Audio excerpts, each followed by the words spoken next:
নমস্কার বন্ধুরা, নলেজ কাল্টিভেটারে স্বাগত। আমি সুদীপ ঘোষ শুরু করছি যে ক্লাস যেখানে হয় কারেন্ট অ্যাফেয়ার্সের আলোচনা। আজকে একটি গুরুত্বপূর্ণ বিষয় নিয়ে আলোচনা করব। ভারতের পাশেই কিন্তু আবার যুদ্ধের দামামা বেজে উঠেছে। থাইল্যান্ড আর কম্বোডিয়ার মধ্যে যুদ্ধকালীন পরিস্থিতি তৈরি হয়েছে, আর সেই নিয়ে কিন্তু আবার ভারত ও ভারতীয় উপমহাদেশে একটা গুঞ্জন শুরু হয়েছে। তো আজকের আমাদের ভিডিওর টপিক হলো থাইল্যান্ড কম্বোডিয়া ওয়ার। আজকের ভিডিওতে থাকছে এই নিয়ে কি খবর আছে, থাইল্যান্ড ও কম্বোডিয়ার এই যুদ্ধের কারণ অর্থাৎ যে ল্যান্ড ডিসপুট সেটা কি, আর এই যুদ্ধের মধ্যে কে শক্তিশালী, কার জিতার সম্ভাবনা বেশি, ভারত কাকে সাপোর্ট করবে, ভারতের কি এই যুদ্ধে কোনো লাভ আছে না ক্ষতি আছে। ভিডিও শুরু করার আগে এটি একটি শিক্ষামূলক ভিডিও।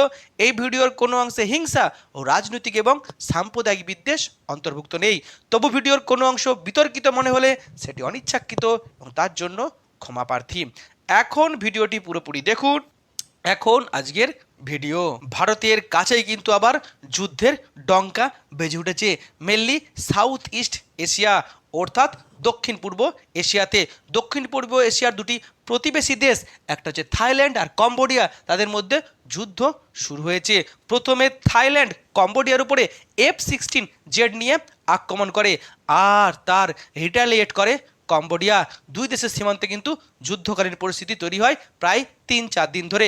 প্রায় 20 জনের মতো মানুষের মৃত্যু ঘটেছে দুই দেশের, যদিও তারা সাময়িক যুদ্ধবিরতি ঘোষণা করেছে আমেরিকার প্রেসিডেন্ট ট্রাম্পের হুমকিতে। আমরা জানি যেখানে যুদ্ধ হচ্ছে সেখানে কিন্তু ট্রাম্প গিয়ে নাক গলে দিচ্ছে, তার কারণ হয়তো তার একটা শান্তিতে নোবেল প্রাইজ খুবই প্রয়োজনীয়তা আছে, তাই তিনিও এখানেও কিন্তু দাদাগিরি দেখাতে চলে এসছেন। সাময়িক যুদ্ধবিরতি ঘোষণা করলেও তাদের এই কিন্তু যুদ্ধ শেষ হবে না। এই যুদ্ধ কিন্তু অনেক বছর ধরে চলছে, আবার আগামী দিনে ব্যাপক যুদ্ধ লাগার কিন্তু সম্ভাবনা দেখা দিয়েছে। এখন এই দুই প্রতিবেশী রাষ্ট্রের মধ্যে যুদ্ধের মেন কারণ কি? দুই প্রতিবেশী রাষ্ট্রের মধ্যে যুদ্ধের আসল যে কারণ সেটা হচ্ছে ল্যান্ড ডিসপুট। আমরা জানি পৃথিবীতে যে বড় বড় যুদ্ধ হয়েছে বা চলছে তার একটা গুরুত্বপূর্ণ কারণ হচ্ছে কিন্তু যে ল্যান্ড ডিসপুট, অর্থাৎ তাদের সীমানা সংক্রান্ত যে সমস্যা। মেনলি এই থাইল্যান্ড আর কম্বোডিয়া যে যুদ্ধ সেটা কিন্তু প্রায় 100 বছরের পুরনো শত্রুতা থেকে। মেনলি একটা সময় কম্বোডিয়া ছিল ফ্রেঞ্চের অধীনে, অর্থাৎ ফ্রেঞ্চের উপনিবেশ ছিল। আর এই ফ্রেঞ্চ উপনিবেশ যখন শেষ হয় তার আগে এই ফ্রেঞ্চের লোকেরা তারাই কিন্তু এই কম্বোডিয়ার সীমানা এঁকে দিয়ে যায়, আর এই সীমানা নিয়েই সমস্যা দেখা দেয়। এই যে বিভিন্ন দেশের মধ্যে যে ঝামেলা তার একটা মূল কারণ বললাম ল্যান্ড ডিসপুট, আর ল্যান্ড ডিসপুটটা কিন্তু ইচ্ছা করেই করে গেছে যারা উপনিবেশিক শক্তি। আমরা দেখেছি ভারতবর্ষেও র্যাডক্লিফ লাইন কত খারাপভাবে টানা হয়েছিল, তাই ভারত পাকিস্তানের মধ্যে যুদ্ধ। ঠিক তেমনই কিন্তু কম্বোডিয়ার সাথে থাইল্যান্ডের শত্রুতা। শুধু কম্বোডিয়া থাইল্যান্ড নয়, এর সঙ্গে আছে আবার লাউস। এই তিনটে দেশের সীমানাতেই কিন্তু সমস্যাটা তৈরি হয়েছে, যেটা প্রায় 817 কিমি একটা বর্ডার লাইনে ল্যান্ড ডিসপুট, আর এটাকে আমরা বলছি এমিরাল ট্রায়াঙ্গেল। আর এই যে নির্দিষ্ট অঞ্চলটা, যে প্রভিন্সটা, তার নাম হচ্ছে সুরিন অ্যান্ড অর্ডার মিয়ঞ্চে।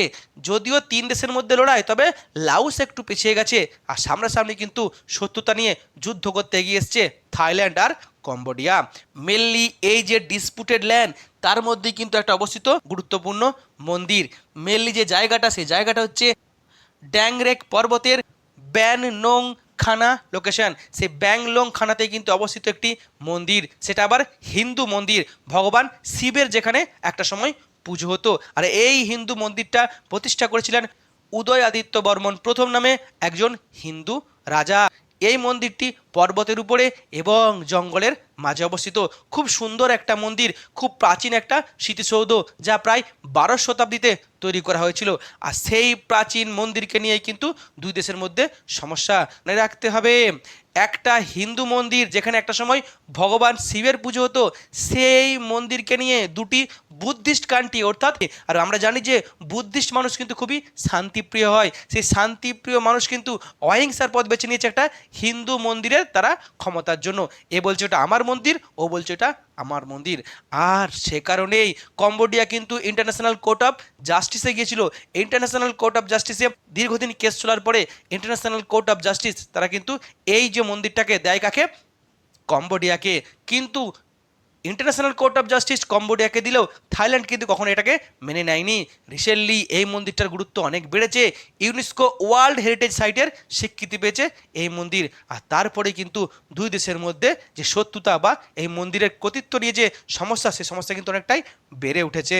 তাই কিন্তু এই আর এই যে মন্দিরটা, সেই মন্দিরটার যে নাম, সেই নাম হচ্ছে প্রসাত্তা মিয়েনথম। এই প্রসাত্তা মিয়েনথম মন্দিরটাই কিন্তু মূল দ্বন্দ্বের কারণ। তাছাড়াও এই যে ল্যান্ড ডিসপুটের যে এরিয়া, সেটা কিন্তু মনে রাখতে হবে পার্বত্য অঞ্চল আর বনভূমি অঞ্চলের মধ্যে পড়ে। আর সেখানে কিন্তু প্রচুর খনিজ সম্পদ আছে, প্রচুর বনজ সম্পদ আছে, কেউই কিন্তু সেটাকে ছাড়তে চাইবে না। তার সাথে এই যে ল্যান্ড ডিসপুটেড এরিয়া কিংবা এই যে মন্দির, এটা কিন্তু দুই দেশের মানুষের মধ্যে একটা ইমোশনের মতোই জড়িয়ে গেছে, কিংবা একটা জাতীয়তাবাদের সঙ্গে জুড়ে গেছে। তাই কিন্তু কেউ ছাড়তে রাজি নয়। এখন আবার যদি নতুন করে যুদ্ধ বাঁধে, যুদ্ধ যদি দীর্ঘদিন চলে, তাহলে কোন দেশ জিতবে? মেনলি কম্বোডিয়া আর হচ্ছে থাইল্যান্ড, দুটোই কিন্তু বুদ্ধিস্ট কান্ট্রি। বুদ্ধিস্ট লোকজনরা খুব একটা যুদ্ধ পছন্দ করে না, তবু তারা কিন্তু যুদ্ধে নেমেছে। আর এই যুদ্ধ যদি অনেকটাই বেড়ে যায়, তাহলে কিন্তু জিতার চান্স বেশি হচ্ছে থাইল্যান্ডের, কারণ থাইল্যান্ড কিন্তু কম্বোডিয়ার থেকে অনেক বড় দেশ। থাইল্যান্ডের ইকোনমি কিন্তু অনেকটাই বড় এবং থাইল্যান্ডের মিলিটারি শক্তি কিন্তু অনেকটাই বেশি। শুধু তাই নয়, থাইল্যান্ডের পেছনে আছে আমেরিকার হাত। দেখেছি থাইল্যান্ড কম্বোডিয়ার উপরে F-16 নিয়ে আক্রমণ করেছে। F-16 কোন দেশের? আমেরিকা। তাদেরকে অর্থাৎ পেছন থেকে আমেরিকার সাপোর্ট কিন্তু থাইল্যান্ডকে একটা বিরাট বড় শক্তি দিয়েছে। উল্টো দিকে কম্বোডিয়া ছোট দেশ, অর্থনীতি অনেক ছোট এবং কম্বোডিয়ার মিলিটারি শক্তি কিন্তু ছোট। কিন্তু কম্বোডিয়াও কিন্তু ছেড়ে দেওয়ার পাত্র নয়, কারণ কম্বোডিয়ার পেছনে আছে পাকিস্তান আর চায়না। সব থেকে বেশি হচ্ছে চায়না। পাকিস্তানও নাকি কম্বোডিয়াতে গিয়ে মিলিটারি ট্রেনিং দিয়েছে। সব থেকে গুরুত্বপূর্ণ হচ্ছে চায়নার ক্ষমতা। চায়না কম্বোডিয়াকে অনেক ডিফেন্স দিলে অনেক সাহায্য করছে। এমনকি কম্বোডিয়ার মূল দেশের মধ্যেই চায়না একটা মিলিটারি বেস তৈরি করেছে। তার ফলে কিন্তু কম্বোডিয়াও কিন্তু থাইল্যান্ডকে ছেড়ে দিতে রাজি নয়। জিতার চান্স বেশি থাইল্যান্ডের, কিন্তু কম্বোডিয়া ছাড়বে না। এখন ভারত কার পজিশন নেবে, থাইল্যান্ডের না কম্বোডিয়ার?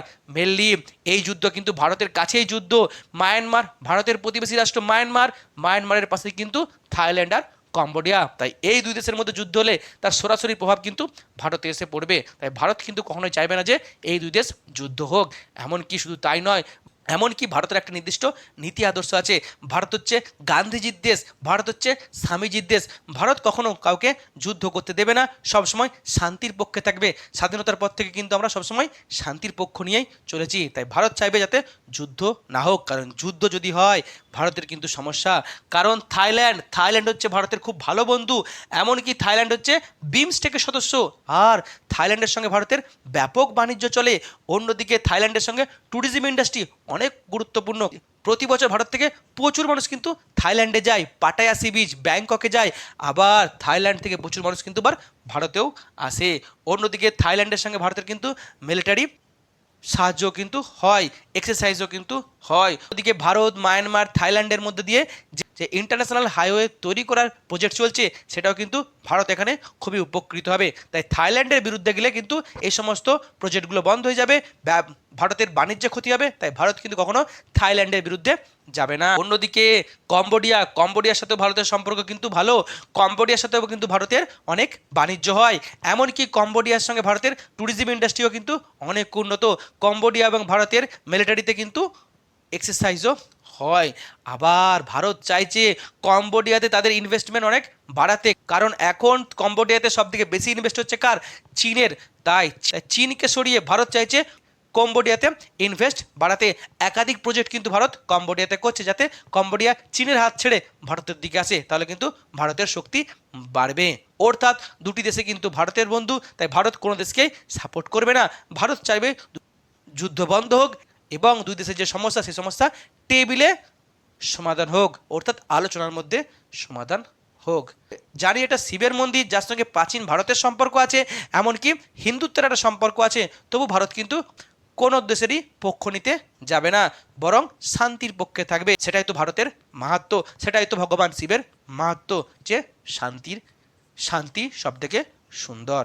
এই হলো আজকের ভিডিও, যেখানে আমি টোটাল বিষয়টি সুন্দরভাবে তুলে ধরার চেষ্টা করলাম। এখন এই নিয়ে আপনার মতামত কি? আপনি চান কোন দেশ জিতুক? সেটাও কিন্তু অবশ্যই জানাবেন। ভিডিওটি এখানে শেষ হলো। ভিডিওটি যদি ভালো লাগে অবশ্যই লাইক, কমেন্ট, শেয়ার এবং চ্যানেলটি সাবস্ক্রাইব করতে ভুলবেন না। আবার দেখা হবে নতুন একটি ভিডিওতে। ততক্ষণ পড়তে থাকো, হাসতে থাকো।